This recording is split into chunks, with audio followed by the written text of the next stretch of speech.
The way you think is quietly shaping your entire life. And here's the part no one tells you. You can say everything right, do everything right, and still be ignored. You've probably felt that before. You explain something clearly and people talk over you. You try to make a point and somehow lose the room. You put in effort, but it doesn't translate into respect. Not in an obvious way. Not in a way you can point to and say that's the problem. Just a subtle feeling that something is off. That no matter how much you do, it never quite lands the way you expect. There was a time I lived in that exact space. I thought the solution was simple. Be better. Do more. Improve my communication. So I did. I spoke more clearly. I tried to be more confident. I paid attention to how I presented myself, but the result didn't change in the way I thought it would. If anything, it made me feel more frustrated because now I was doing everything right and still not getting the outcome I expected. And that's when something started to shift. Not all at once, not in some dramatic moment, but slowly through patterns. I began to notice the same situations repeating, the same reactions showing up again and again. The same feeling of losing control in moments that mattered. And eventually, I had to face something uncomfortable. It wasn't my actions that were limiting me. It was the way I was thinking before I even acted. Because thinking isn't just something that stays in your head. It leaks into everything. Into your tone, your timing, the way you respond under pressure, the way you carry yourself when things don't go your way. Many people pick up on that instantly, not consciously, but clearly. That's why two people can say the exact same words and be received completely differently. That's why one person walks into a room and is respected while another has to fight to be heard. The difference isn't always visible, but it's always there. High-value people understand this whether they can explain it or not. They don't rely on saying more. They don't rush to react. They don't feel the need to prove something in every moment. There's a pause in the way they think, a kind of distance that gives them control. And that control changes everything. Because when you stop reacting automatically, you start choosing your responses. When you stop chasing approval, you stop giving away your power. When you stop trying to be understood, you start becoming someone people naturally pay attention to. That's the shift. And once you see it, you can't go back to thinking the same way. You start noticing it everywhere, in conversations, in conflicts, in the small moments where people either gain respect or lose it without realizing why. And the most interesting part is this. Nothing on the outside has to change first. Not your job, not your environment, not the people around you. The shift starts internally in how you interpret what's happening, in what you choose to focus on, in the meaning you assign to every situation. That's where the real power is. In this audio book, we're going to break that down step by step. Not in a theoretical way, but in a way you'll recognize in your own life almost immediately. You'll start to see the patterns behind your reactions. The habits in your thinking that quietly shape how others see you. And more importantly, you'll understand how to change them. Because once your thinking changes, you don't just communicate differently. You don't just act differently. You become someone people feel differently about before you even say a word. Chapter 1. The invisible difference you can't see. There's a moment you've probably experienced but never fully understood. You say something that makes sense. You've thought it through. You're not guessing. You're not unsure, and yet it doesn't land. Not the way you expected. Not with the weight you felt behind it. The conversation moves on too quickly. Someone interrupts, or worse, people acknowledge you but don't really listen, and nothing about that moment feels dramatic enough to question. But it stays with you because deep down it doesn't feel random. It feels like something is slightly off and you can't quite explain what it is. For a long time, I thought the answer was simple. Say things better, be more confident, communicate more clearly. So, I focused on that. I paid attention to how I spoke while I tried to sound more certain. I made sure my points were structured, logical, easy to follow. But something didn't change. The reaction I got from people still felt inconsistent. Sometimes I was heard, other times I wasn't. And the frustrating part was I couldn't predict which version I was going to get. That's when I started noticing something uncomfortable. There were people who didn't seem to try as hard. They didn't say more than necessary. They didn't explain every detail. They didn't rush to fill silence. But when they spoke, people paid attention. Not in an obvious dramatic way, just a subtle shift. The room slowed down. The conversation adjusted. The energy moved slightly but noticeably. And that difference was impossible to ignore because it had nothing to do with effort. If anything, they were doing less. So the question changed. It stopped being, "What should I say to get better results?" and became, "What is happening before they even speak?" That makes people respond differently. That's where everything starts to become clear, because the real difference isn't in communication. It's in thinking. More specifically, it's in the state of mind you bring into a situation before anything happens. When your thinking is unstable, your behavior becomes reactive. You speak too quickly. You adjust your tone based on how others respond. You explain more than necessary just to make sure you're understood. Not because you lack intelligence, but because part of your attention is focused on how you're being perceived. And that changes the way you show up. It creates small signals, and signals that say, "I need this to go well.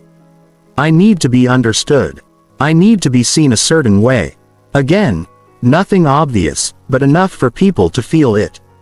And the moment they feel that, the dynamic shifts, not dramatically, just enough that you're no longer in control of how the interaction unfolds. I realized this in a moment that stayed with me longer than I expected. It wasn't anything major, just a normal group conversation. Different opinions, different perspectives, nothing unusual. But I noticed something about myself. Every time there was a pause, I felt the need to fill it. Every time someone challenged a point, I responded immediately. Not because I had to, but because I didn't want to lose my position in the conversation. And in doing that, I was actually giving it away. Because while I was reacting, someone else wasn't. They were still not disengaged, not passive, just not pulled into every moment. They listened longer than expected. They didn't rush to respond. They allowed silence to exist without trying to control it. And when they finally spoke, it carried weight. Not because it was louder, not because it was more complex, but because it came from a place that wasn't reactive. That moment changed how I saw everything, because it made something clear in a way I couldn't ignore anymore. Presence is not built in the moment you speak. It's built in the way you think before you speak. That's the invisible difference. And once you see it, you start to notice it everywhere. You start to see how often people react instead of respond. And how quickly conversations turn into subtle competitions for attention. How easily control is lost, not through big mistakes, but through small automatic reactions. And on the other side, you start to recognize a completely different pattern, a slower way of thinking, a more deliberate way of engaging, a kind of mental distance that allows someone to stay steady even when the situation isn't. That's what creates real control. Not controlling others, but controlling yourself in a way that changes how others respond to you. And that shift doesn't require you to say more. It doesn't require you to dominate conversations.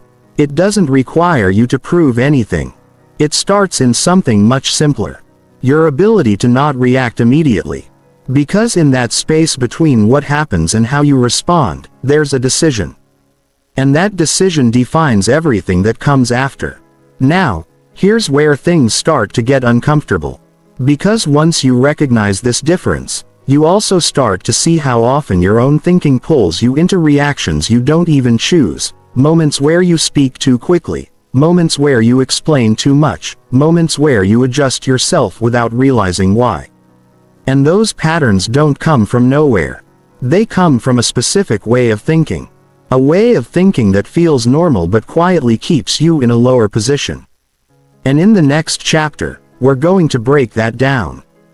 Because once you see those patterns clearly, you'll understand exactly why things haven't been working the way you expected, and more importantly, how to change it. Chapter 2. The thinking pattern that keeps you small. There's a pattern in your thinking that doesn't feel like a problem. It feels normal. It feels like you're being careful, aware, even smart. But in reality, it's quietly keeping you in a smaller position than you need to be. The reason it's so hard to notice is because it doesn't show up as something obvious. It shows up as reactions. Fast ones, automatic ones, the kind that happen before you even realize you've made a choice. You see it in small moments.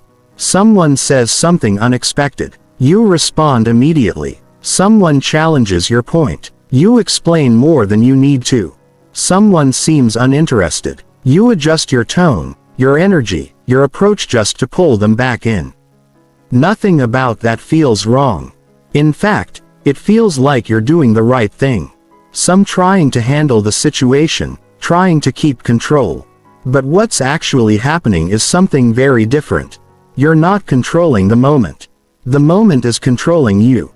Because every reaction you make is being triggered by something external. A comment, a look, a shift in tone. And the faster you react, the less control you actually have. This is the core of low-value thinking.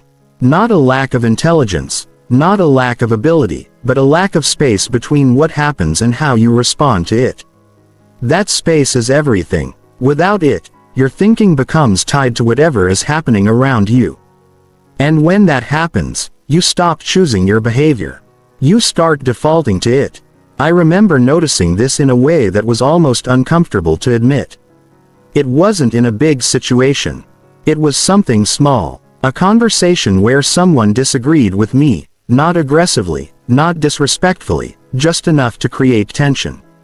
And without thinking, I started explaining, clarifying, adding more detail, trying to make sure my point was fully understood. But as I was doing it, I could feel something shift. Not in them, in me.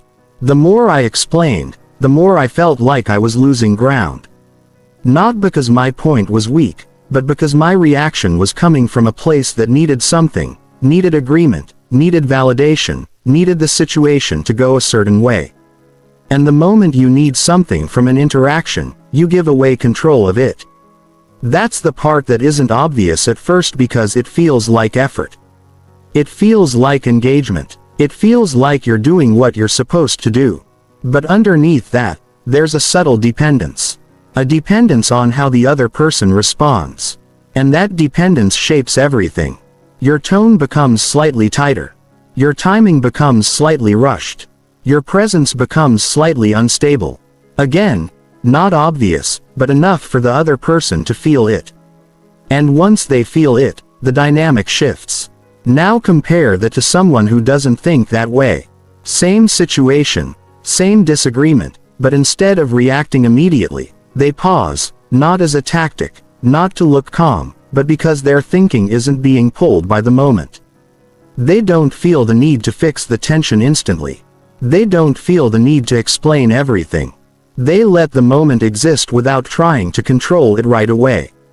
And that changes everything because now their response is a choice, not a reaction. And that difference is what people feel. It's what creates that sense of control even when nothing dramatic is happening. This is where another pattern shows up. One that's even harder to notice. The need to be understood. It sounds harmless, even positive. Of course, you want to be understood.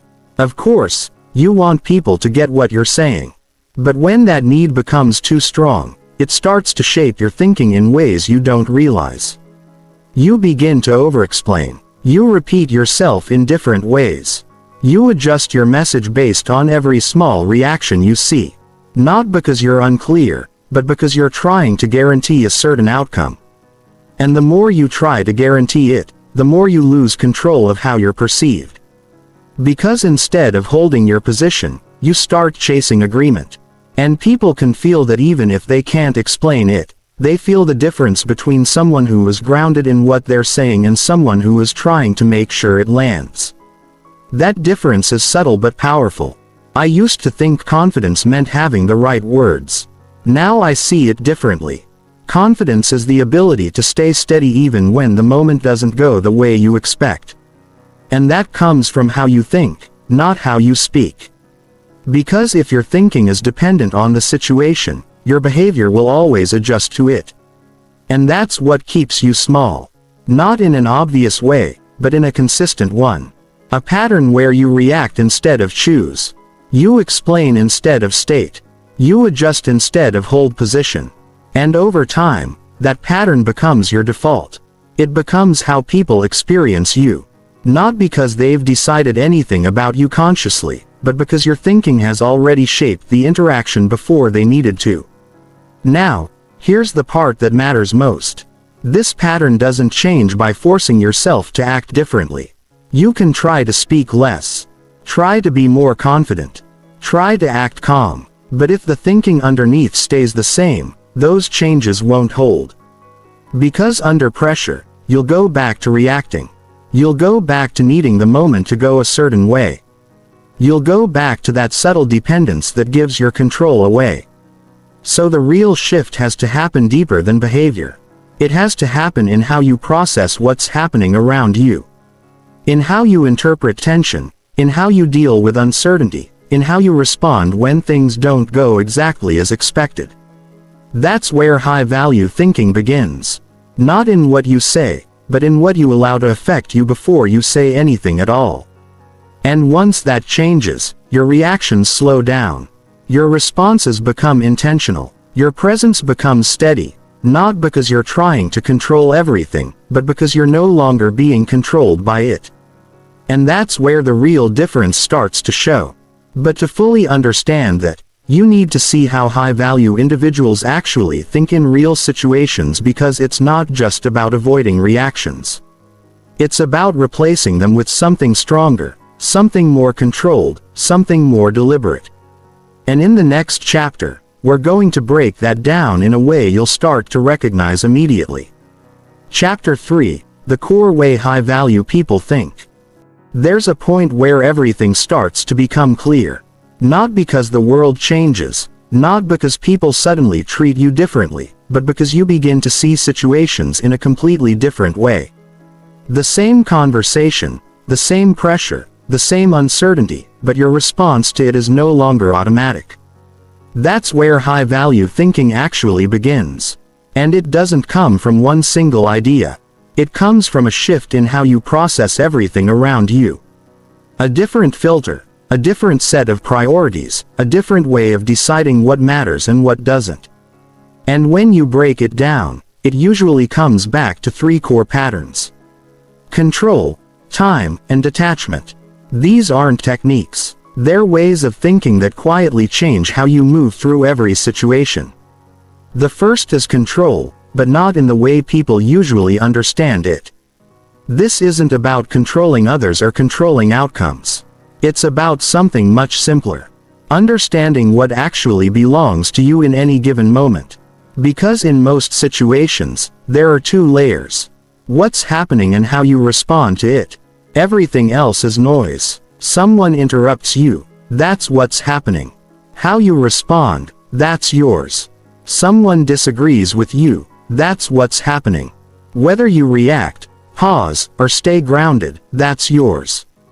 But when your thinking isn't clear, those two layers get mixed together. You start trying to control the situation itself, trying to manage how others behave, trying to shape the outcome directly. And in doing that, you lose control of the only thing that was ever yours to begin with, your response. High-value thinking separates those two things instantly. Not as a conscious effort every time, but as a default way of processing. What part of this is actually mine? That question changes everything. Because the moment you stop trying to control what isn't yours, you free up all your attention for what is, your tone, your timing, your presence, and that creates a kind of stability that people can feel even if they don't understand it. The second pattern is time. This one is even more subtle because most reactions are driven by short-term thinking. What feels right in the moment? What resolves tension quickly? What protects your position immediately? That's why reactions happen so fast. They're trying to solve the situation now. But high-value thinking operates differently. It stretches time. Instead of asking, "How do I handle this moment?" it asks, "What does this moment actually mean in the long run?" And that changes your response completely. Someone challenges you. Short-term thinking says, "Respond now. Defend your position." Long-term thinking says, "This moment doesn't define anything. I don't need to react instantly." Someone ignores your point. Short-term thinking says, "Say more. Get their attention." Long-term thinking says if it matters, it will land. If it doesn't, forcing it won't help. That shift creates space. And in that space, your reactions slow down. Your responses become more measured and you stop being pulled into every small fluctuation in the environment. This is where calm comes from. Not from suppressing emotion, but from seeing beyond the immediate moment. The third pattern is detachment. And this is often misunderstood. Detachment doesn't mean you don't care. It means you're not emotionally controlled by every outcome. There's a difference because when you're attached to a specific result, you need things to go a certain way. You need agreement. You need validation. You need the situation to confirm something about you. And that need shapes your behavior. It makes you push harder, explain more, react faster. But when you're detached, you can engage fully without needing the outcome to define you. You can express your point clearly without needing everyone to agree. You can stay present in the interaction, without being pulled by every reaction. And that creates a kind of quiet confidence. Not the kind that tries to prove itself, but the kind that doesn't need to. I remember the first time I consciously noticed this shift in myself. It wasn't dramatic. It wasn't a big moment. It was a conversation where I would normally feel the need to explain more, to clarify, to make sure everything was fully understood. But this time, I didn't. Not because I was holding back, but because I didn't feel the need to. I said what I needed to say and then I let it sit. No extra explanation, no adjustment, no attempt to control how it was received. And something changed, not in what I said, but in how it felt. There was no pressure behind it. No urgency, just clarity. And for the first time, I could feel the difference between reacting and choosing. That's what these three patterns create together. Control gives you stability. Time gives you perspective. Detachment gives you freedom. And when those three combine, your thinking stops being reactive. It becomes deliberate. And that changes how people experience you. Not because you're trying to be different, but because you are different at a fundamental level. Now, here's where it all connects. Because once you start thinking this way, you begin to notice something else. A pattern in how people respond to you. They interrupt less. They listen more. They take what you say more seriously. Not because you demanded it, but because your thinking changed the dynamic before anything was said. And that's the part that's easy to miss because it doesn't feel like effort. It feels like less effort. Less reacting. Less adjusting. Less trying to control everything, but more clarity and more stability, more presence. And over time, that becomes your default. Not something you think about, but something you naturally do. And once that happens, you don't just handle situations differently, you move through them differently. But there's still one piece missing. Because even with this understanding, there are moments where pressure builds, where emotions rise, where the instinct to react comes back. And what you do in those moments is what defines everything. In the next chapter, we're going to look at that exact point, the moment where most people lose control, and why the ones who don't end up with an advantage you can't fake. Chapter 4. The dangerous power of not reacting. There's a moment in almost every situation where everything could go in two completely different directions. And most of the time, that moment is small. So small that you don't even notice it happening. Someone says something slightly disrespectful. A comment lands in a way you didn't expect. A situation shifts just enough to create tension. And right there, your instinct kicks in. You feel it before you think. The urge to respond, to correct, to explain, to regain control of the moment. It happens fast, so fast that it feels natural. But that moment, that exact point where you feel the need to react, is where most people give away their power. Not in an obvious way, not in a way that looks like a mistake, but in a way that subtly shifts the entire dynamic. Because the moment you react automatically, you're no longer choosing your response. You're being driven by the situation, and people can feel that even if they can't explain it. I used to think reacting quickly meant I was engaged, present, sharp, on top of things. If something happened, I responded immediately. If someone challenged me, I had an answer ready. If there was tension, I tried to resolve it. It felt like control, but over time, I started to notice something different. The faster I reacted, the less control I actually had because every reaction was tied to something external. Something someone said, something someone did, something that shifted outside of me. And without realizing it, I was letting those things decide how I showed up. That's when I began to notice people who operated differently. And they weren't slower in a passive way. They weren't disconnected. They were just not reactive. When something happened, they didn't immediately respond. They let it sit, not awkwardly, not artificially, just naturally. And that pause changed everything because in that space, they weren't being controlled by the moment. They were deciding how to engage with it. That's the difference. Not reacting doesn't mean doing nothing. It means not letting the first impulse decide your behavior. It means creating a gap, a space where you can see what's actually happening before you respond to it. And that space is where control lives. I remember a situation that made this clear in a way I couldn't ignore. It was a conversation that started normally, nothing unusual. But at some point, the tone shifted and a comment came in that felt slightly dismissive. Not aggressive, but just enough to create pressure. And I felt it immediately, that familiar urge to respond, to correct it, to push back, to make sure my position was clear. And for a second, I almost did. But something stopped me. Not a strategy, not a technique, just awareness. I noticed the impulse, and instead of acting on it, I let it pass. I didn't respond right away. I stayed still, and in that moment, something interesting happened. The tension didn't increase. It didn't explode. It didn't turn into conflict.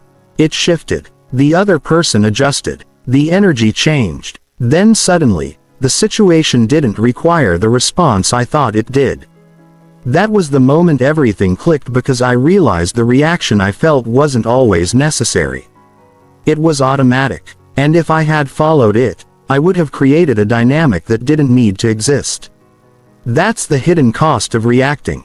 It doesn't just reflect the situation, it shapes it. Every reaction you make changes the direction of the interaction. Sometimes in small ways, sometimes in ways you don't even notice until later. But it always has an effect.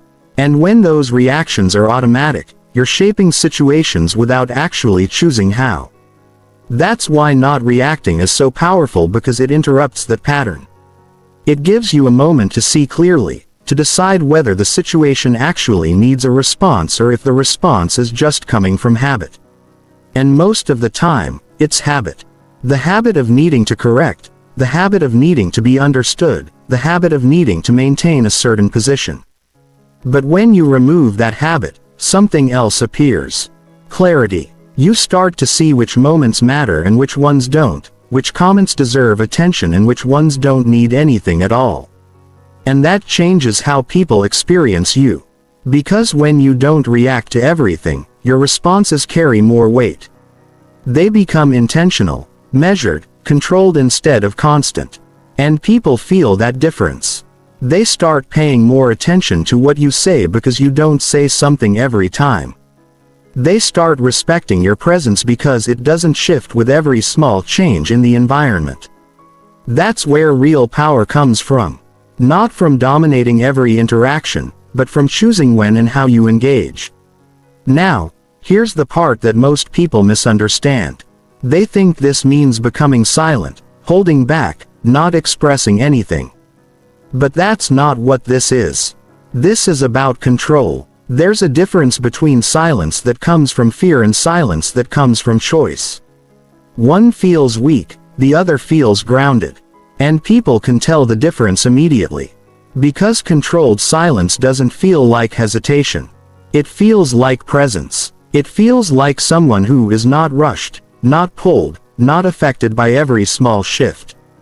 And that creates something rare, a sense that this person cannot be easily influenced.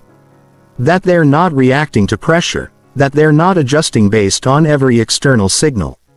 And that alone changes the dynamic because people naturally respect what they can't easily move. But here's where it goes deeper.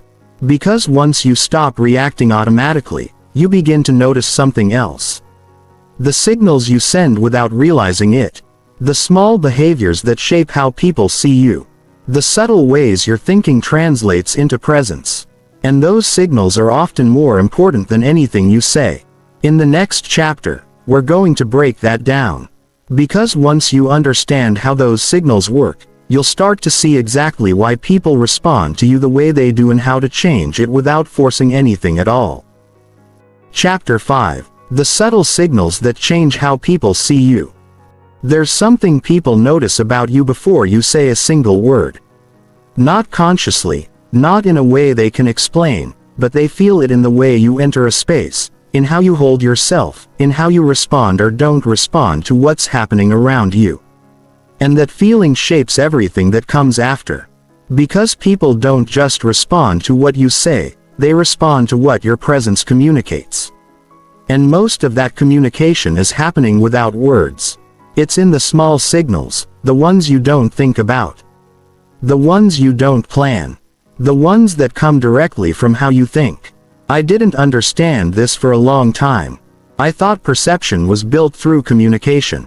Say the right things. Present yourself well. Make a good impression. But what I started to notice was two people could say almost the same thing and be received completely differently. One would be taken seriously. The other would be questioned, interrupted, or overlooked. And the difference wasn't in the words. It was in the signals behind them. Subtle signals, the kind that don't stand out on their own, but together create a very clear impression. You see it in timing. Someone asks a question. One person answers immediately, quick, precise, efficient. Another person pauses just for a moment, not because they don't know what to say, but because they're not rushed to respond. That pause changes how the answer feels. It creates weight. It signals control. Now, look at eye contact. One person speaks while constantly adjusting based on reactions, watching for approval and looking for signs that what they're saying is landing. Another person speaks and stays steady. Not aggressive, not intense, just grounded. That difference is subtle, but it completely changes how the message is received. Then there's something even harder to notice. The absence of effort. When someone is trying to be liked, you can feel it. Not because they're doing something wrong, but because there's a slight tension in how they show up. They respond quickly. They adjust easily. They try to keep the interaction smooth. And again, none of that looks like a mistake. But it creates a signal. A signal that says, I need this interaction to go well. Now, compare that to someone who doesn't carry that need. They're still engaged, still present, still aware, but they're not adjusting themselves to control how they're perceived. They're simply there, and that creates a completely different feeling. Not louder, not more dominant, just more solid. I remember noticing this in a situation that felt almost too simple to matter. It was a conversation where multiple people were sharing ideas. Nothing intense, just a normal exchange. And I saw two different patterns play out. One person spoke often, added points, built on what others said, kept the conversation moving. Another person spoke less, much less. But every time they did, people listened. Not because they had authority, not because they forced attention, but because their presence didn't feel like it was competing for it. And that changed everything. Because when you're not competing for attention, your words don't feel like noise. They feel intentional. That's the shift. And it doesn't come from learning what to say. It comes from removing the need behind what you say. When your thinking is steady, your signals become steady. You stop over-explaining because you're not trying to make sure you're understood. You stop reacting to every small change because you're not trying to control the outcome. You stop adjusting yourself constantly because you're not trying to be liked in every moment. And all of that changes how people experience you without you forcing anything. That's what makes this so powerful, because these signals can't be faked. You can try to act calm. You can try to speak less. You can try to hold eye contact longer. But if the thinking underneath is still reactive, those signals won't hold. They'll break under pressure. Because real presence isn't a behavior. It's a reflection. Is a reflection of how you process what's happening around you. And people pick up on that instantly, even if they can't explain it. Now, here's where it becomes even more interesting. Because once you understand this, you start to notice how often your signals are shaped by something you don't question. The need for approval, it's subtle. It doesn't always feel like insecurity. Sometimes it feels like awareness, like social intelligence, like being considerate. But underneath that there's a pattern. A pattern of adjusting yourself based on how others respond. And that pattern creates signals. Signals that lower your perceived value without you realizing it. In the next chapter, we're going to break that down. Because once you see how the need for approval shapes your thinking, you'll understand why it's so hard to stay steady and what it takes to finally break out of it. Chapter 6. The Trap of Needing Approval. There's a need that feels completely normal. So normal that you rarely question it. The need to be understood. The need to be accepted. The need for people to respond to you in a certain way. It doesn't feel like weakness. It feels like awareness, like being socially intelligent, like knowing how to navigate interactions. But underneath that, there's a pattern that quietly shapes how you think. And once you see it clearly, you start to realize how much control it actually has over you. It shows up in small ways. You say something and immediately look for a reaction. You share an idea and wait to see if people agree. You adjust your tone based on how others respond. None of this feels dramatic. It feels subtle, almost automatic. But that's exactly why it's so powerful. Because when your thinking is tied to how others respond, you stop being stable. Your state starts to shift based on external feedback. And once that happens, you're no longer in control of your presence. The environment is I didn't notice this pattern at first because it didn't look like insecurity. It looked like effort. It looked like trying to communicate well, trying to connect, trying to make sure things were understood. But over time, I started to see something I couldn't ignore. The more I needed a certain reaction, the less grounded I felt, and the more I adjusted myself to get that reaction, the less consistent my presence became.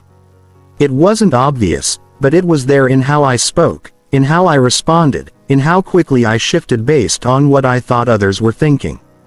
And once I saw it, I couldn't unsee it because it explained something I had felt for a long time but never fully understood.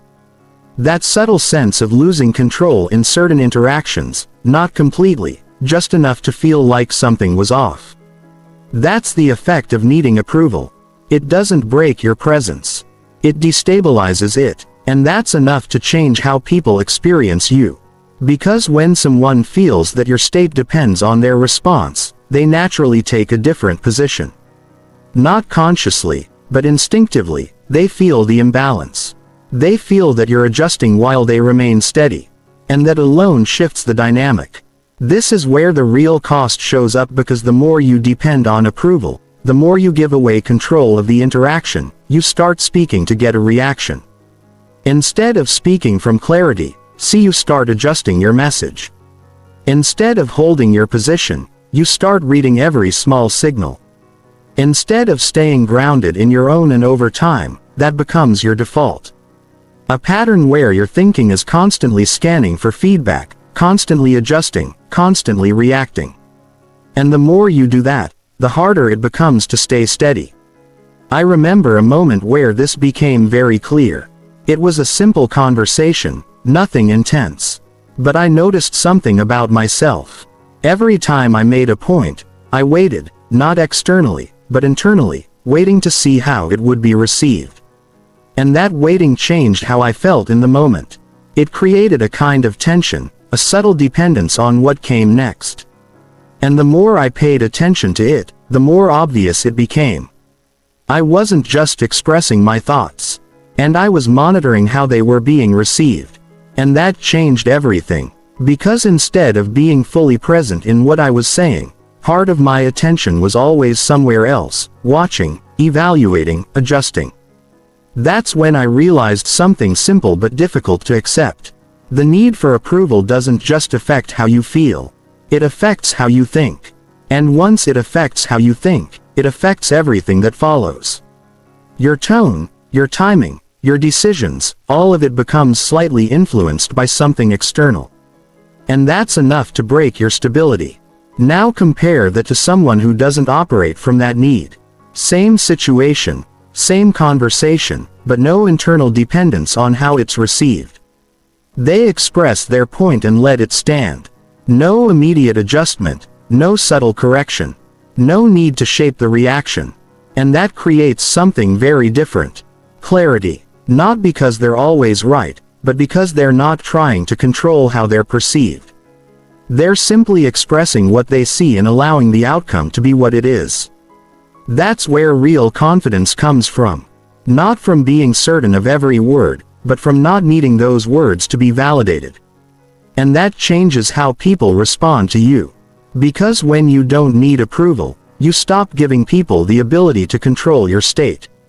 You stop reacting to every signal. You stop adjusting based on every response. You become consistent. And consistency is what creates trust in how you're perceived.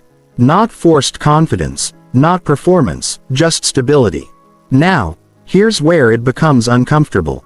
Because removing this pattern doesn't happen by trying to act more confident. It happens by letting go of something deeper. The need for every interaction to go a certain way. The need to be seen a certain way. The need to be agreed with. The need to be validated. And that's not easy because that need is deeply ingrained. It feels like part of how you function. But once you start loosening it, something shifts. You feel less pressure in conversations, less urgency to respond perfectly, less need to control every outcome. And in that space, your thinking becomes clearer. Your responses become more grounded. Your presence becomes more stable. Not because you're trying to be that way, but because there's nothing pulling you out of it anymore. And that's where the real change begins. Because once you're no longer thinking from a place of needing approval, you can start building something much stronger. A way of thinking that doesn't depend on external reactions. A way of thinking that stays steady even when the situation doesn't. And in the next chapter, we're going to break down exactly how to build that. Not in theory, but in a way you can start applying immediately in the same situations you're already in. Chapter 7. The mental habits that raise your value instantly. At some point, understanding is no longer enough. You can see the patterns. You can recognize when you're reacting. You can even notice the moments where you lose control. But in real situations, everything still happens fast. Too fast to analyze, too fast to think through step by step.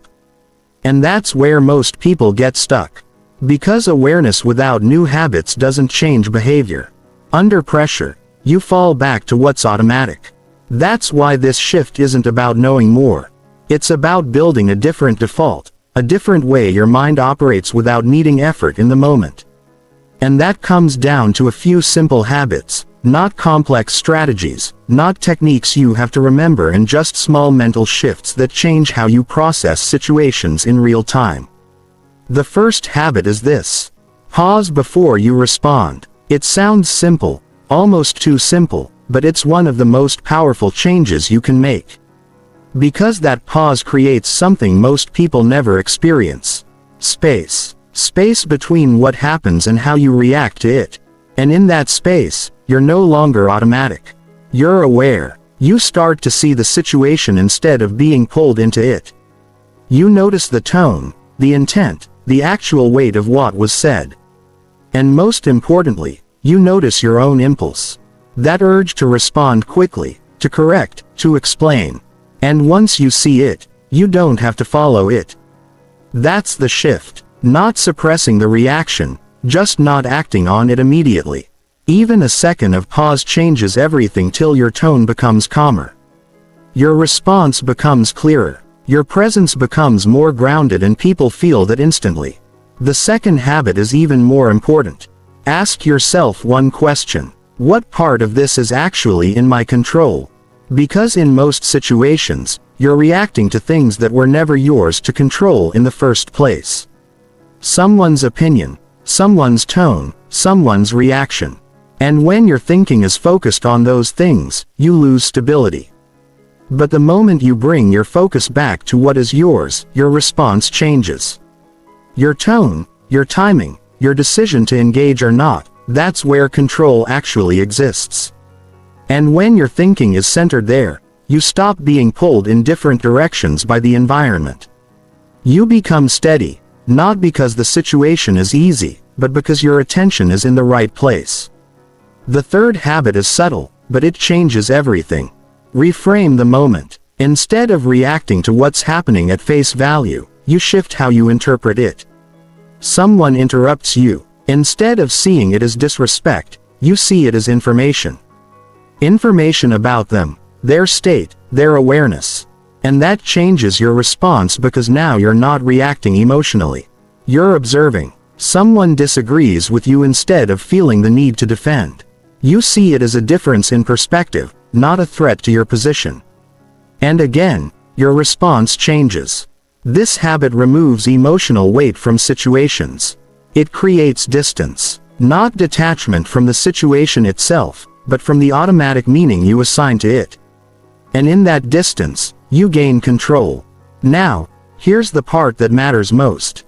These habits are simple, but they don't feel natural at first because your mind is used to speed, used to reacting, used to adjusting quickly, used to trying to control outcomes in real time.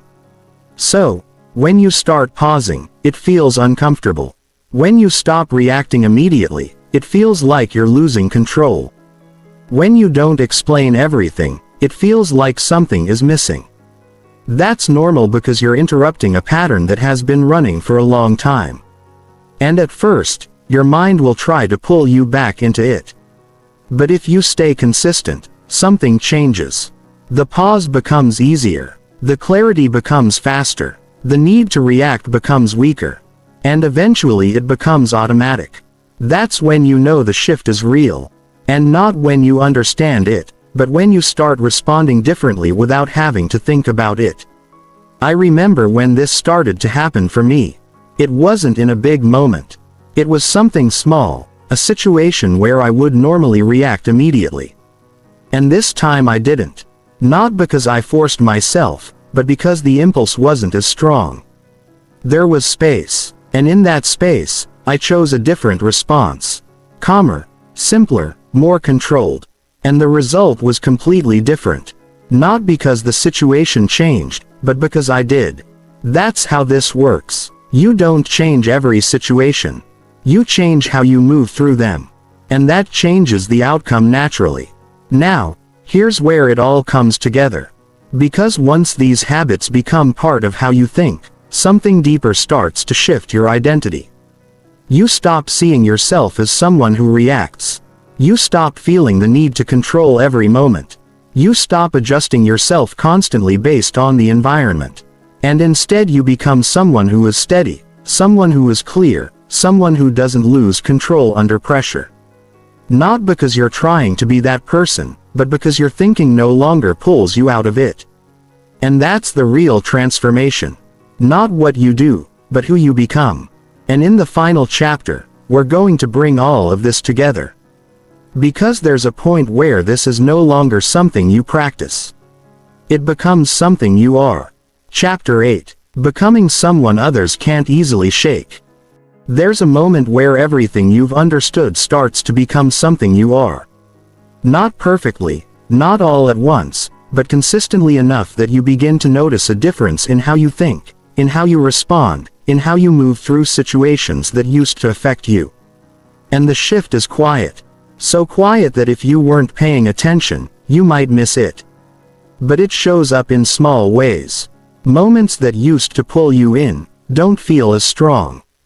Situations that used to create pressure, feel more manageable. Conversations that used to throw you off, feel more controlled. Not because the world changed, but because you did. You're no longer reacting the same way. You're no longer adjusting yourself constantly.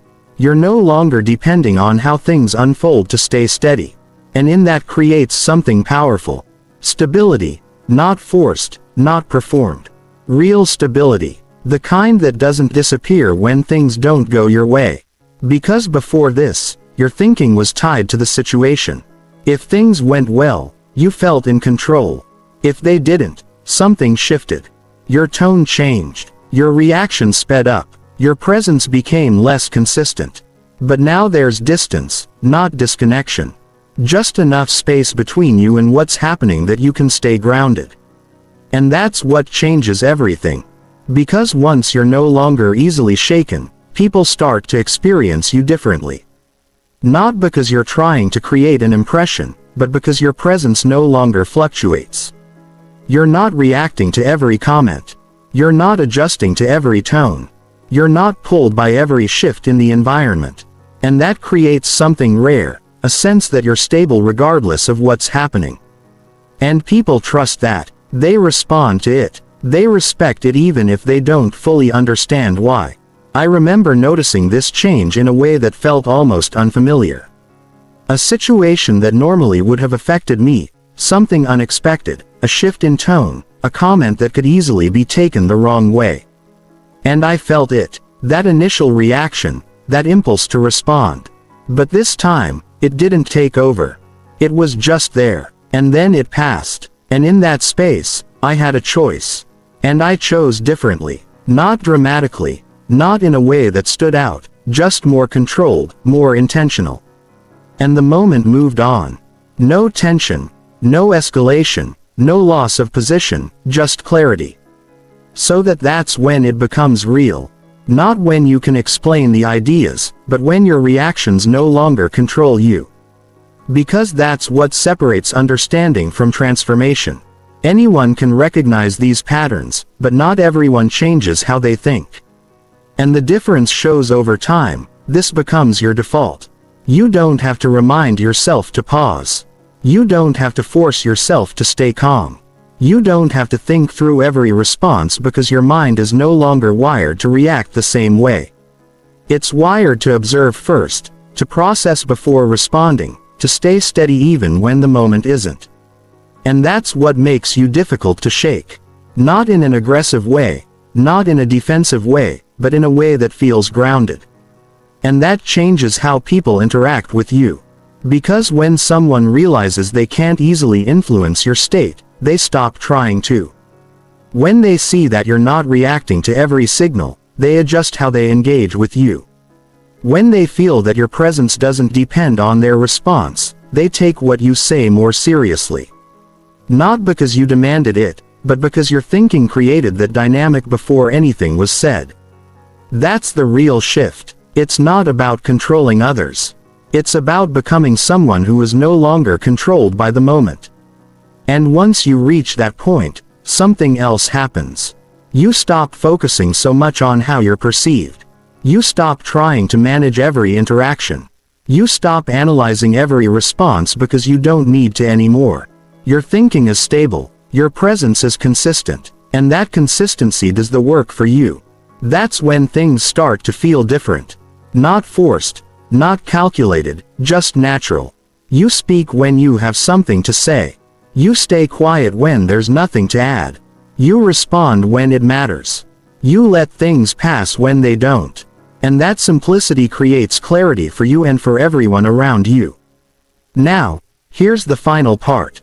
Because this isn't something you reach once and then you're done. Situations will still challenge you.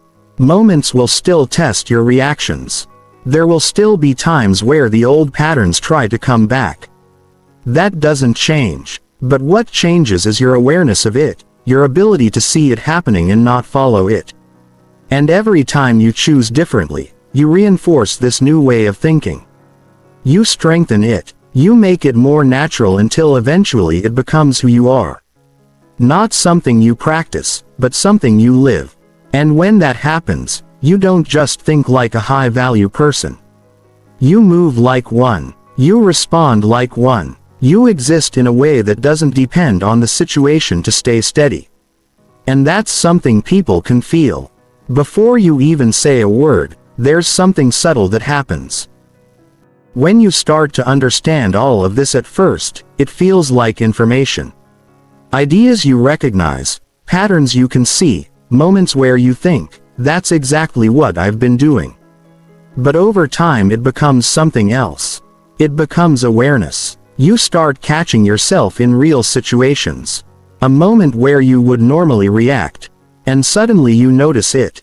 That impulse to respond quickly, to explain more, to adjust based on how someone looks at you. And for the first time there's a gap, a small pause, a moment where you can choose. That's where everything begins to change. Not because you've mastered anything, but because you're no longer automatic. You're aware, and that awareness is the beginning of control. As you move forward, you'll start to see these patterns everywhere. Ours in conversations, in conflicts, in everyday situations that used to feel insignificant. You'll notice how often people react, how quickly they give away their state, how easily they're pulled by what's happening around them. And at the same time, you'll start to feel something different in yourself. Less urgency, less pressure, less need to control every moment. Not because you don't care, but because you see more clearly what actually matters. You understand what's in your control and what isn't.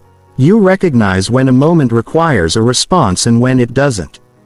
And that clarity creates a kind of freedom, a quiet one, the kind that doesn't need to be shown because it's felt internally first. That's the shift, and it doesn't happen all at once.